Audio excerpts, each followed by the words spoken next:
ይህ ታሪክ የወንጀል ምርመራ ታሪክን የለወጠና ትዕግስትን፣ ሳይንስና የፖሊሶችን ትዕግስት ያሳየ ታሪክ ነው። ጎልደን ስቴት ኪለር ለ40 ዓመታት የተደበቀው አውሬ።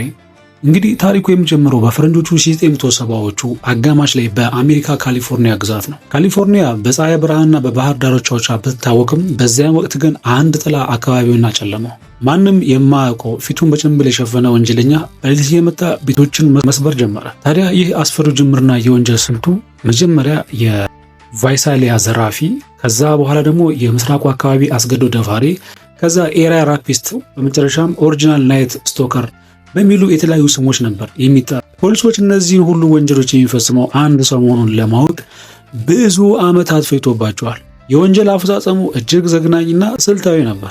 ታዲያ ቅድመ ዝግጅቱ ወንጀለኛው ኢላማ ያደረገውን ቤት አስቀድሞ ያጠናል። የቤቱ ባለቤቶች መቼ እንደሚወጡ፣ የት እንደሚተኙ፣ የጓሯቸው በራቸውን ክፍት እንደማያረጉ ያውቃል። አንዳንዴ ወንጀሉን ከመፈጸሙ በፊት ወንጀል የሚፈጽምበት ቤት ውስጥ የገባና ጥይቶችን ከሽጉጥ ላይ ያወጣ ነበር። ታዲያ የሚመጣው ሰዎች በምቾት ተኝተው ሳለ በድብቅ በጨለማ ነበር። ጭካኔው ወደ ቤት ከገባ በኋላ ባልና ሚስትን ያንቃቸዋል። ባልየውን በገመድ አስሮ ወለል ላይ ይጥለዋል።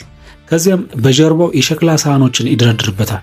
ለባልየውም እንዲህ ይለዋል፣ ትንሽ ከተንቀሳቀስክ እና ሳህኖቹ ድምፅ ካሰሙ ሁለታችሁንም እገላችኋለሁ። ይህን የሚያደርገው ባልየው በፍርሃት ተሸብቦ ምንም እንዳያደርግና እሱ ሚስቱን ሲደፍር ወይም ቤቱን ሲዘርፍ እንዳይረብሸው ነው። ከ1974 እስከ 1986 ባሉት ዓመታት ብቻ ይህ ሰው 13 ሰዎችን ገድሏል፣ ከ50 በላይ ሴቶችን አስገድዶ ደፍሯል፣ እንዲሁም ከ120 በላይ ቤቶችን ዘርፏል። ታዲያ የፖሊሶች ፈተናና ተስፋ መቁረጥ ዓመታት ፖሊሶችን ግራ ተጋቡ። ወንጀለኛው ምንም አይነት አሻራ አይተውም። ጓንት ያደርጋል፣ ፊቱን ይሸፍናል፣ ድምፁን ይቀይራል። እንዲያውም አንዳንድ ጊዜ ፖሊሶች ሊደርሱበት ሲሉ በሬዲዮ መልእክታቸውን እየሰማ ያመልጥ ነበር። ህብረተሰቡ በፍርሃት ተውጦ ነበር። የሽጉጥ ሽያጭ ጨመረ።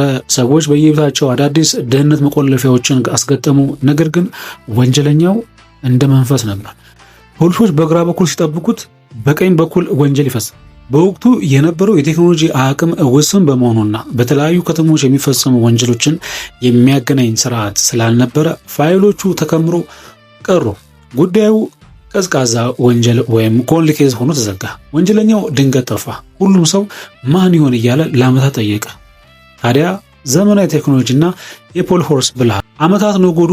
ወደ 2018 ዓ.ም አካባቢ ላይ ጡረታ ሊወጣ የተቃረበ አንድ መርማሪ ፖል ሆልስ ይህን ጉዳይ በድጋሚ ለማየት ወሰነ። አሁን ቴክኖሎጂ ተለውጧል። የወንጀለኛው ዲኤንኤ ከድሮ ወንጀሎች ቦታ ተገኝቶ ተቀምጦ ነበር። ነገር ግን ይህን ዲኤንኤ የሚዛመድ ወንጀለኛ በመረጃ ቋት ወይም ዳታቤዝ ውስጥ አልነበረም።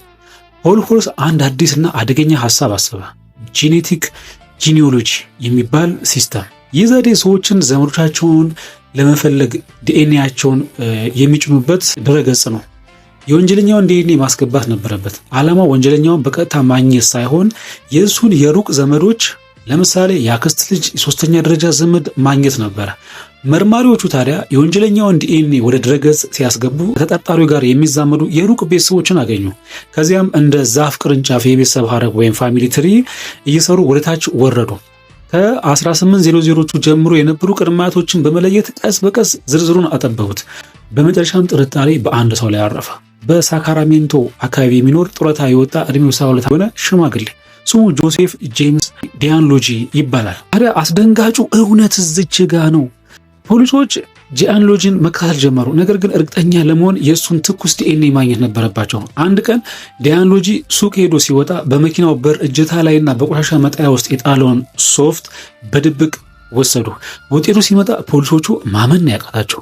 ልክ ነበር። ለ40 ዓመታት ሲፈለግ የነበረው ዓለምን ያስፈራው አውሬ ይህ ሽማግሌ ነበር። ታዲያ የበለጠ የሚያስደነግጠው ነገር ጆሴፍ ጂአንሎጂ ወንጀሉን የሚፈጽምበት በዚያን ወቅት የፖሊስ ባልደረባ የነበረ መሆኑ ነው። አሻራ እንደሚጠፋና መቼ እንደሚያሳዱት የሚያውቀው ለዚህ ነበር። ጠዋት ወንጀልን የሚከላከል ፖሊስ፣ ማታ ደግሞ ጭካኔ የተሞላበት ወንጀል የሚሰራ አውሬ ነበር። ታዲያ በ2018 እንደ አውሮፓውያን አቆጣጠር ፖሊሶች ቤቱን ከበው ያዙት። ዲያንጄሎ ሲያዝ ውስጥ ያለው ሌላ ሰው እንዳደርገው አስገድዶኝ ነው ብሎ ለመከራከር ሞክሮ ነበር። ነገር ግን ማስረጃው እጅግ ጠንካራ ነበር። እንደ አውሮፓውያን አቆጣጠር በ2020 በሰጠው ፍርድ የሞት ቅጣትን ለማስቀረት ሲል በሁሉም ክሶች አመነ። ፍርድ ቤቱ 11 ተከታታይ በዕድሜ ልክ እስራት ያለ ምህረት ፈረደበት። የተጎጂ ቤተሰቦች ከ40 ዓመታት በኋላ ፍትህ አገኙ። ጂአንጄሎ አሁን በእስር ቤት እድሜውን እየገፋ ይገኛል። የዚህ ታሪክ ታዲያ አስተማሪነት ምንድን ነው?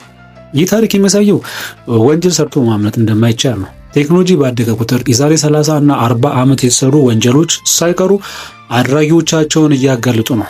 የጎልደን ስቴት ኪለር መያዝ ለፖሊስ ምርመራ ታሪክ አዲስ ምዕራፍ የከፈተ ክስተት ነበር። ታዲያ እናንተ ከዚህ ታሪክ ምን ተማራችሁ? ሀሳባችሁን በኮሜንት በኩል አድርሱኝ። ወንጀል ተሰርቶ የሚደበቅ ነገር የለም። የትኛውም ወንጀለኛ ጊዜው ሲደርስ መያዙ አይቀርም። እናንተም ከዚህ ቪዲዮ ከዚህ የወንጀል ታሪክ ምን እንደተማራችሁ በኮሜንት በኩል አሳውቁኝ።